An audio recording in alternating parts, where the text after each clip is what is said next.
আসসালামু আলাইকুম ভিউয়ার্স, আমি আপনাদের আজকে দেখাবো যে এমএস ওয়ার্ডে কিভাবে আপনারা বর্ডার নেবেন। চলুন ভিডিওটি শুরু করা যাক। প্রথমে আমরা একটা এমএস ওয়ার্ড ফাইল খুলে নিব।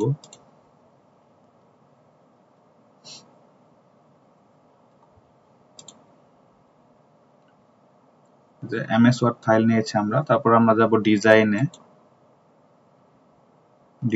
গেলাম। ডিজাইনে যে আমরা পেজ বর্ডার নিলাম, পেজ বর্ডার।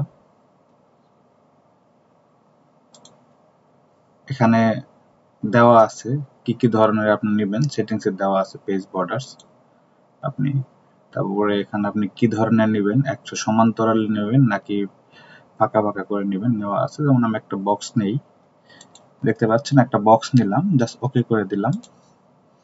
এই তো দেখতে পাচ্ছেন পেজ বর্ডার হয়ে গেছে। ওকে, পেজ বর্ডার হয়ে গেছে। আমরা আবার যাই পেজ বর্ডার, যেটা বললাম যে আমরা অন্যটা নিতে পারি। আমরা যেখানে এটা সিলেক্ট করে দেখি, এটা সিলেক্ট করি, ওকে দিলাম।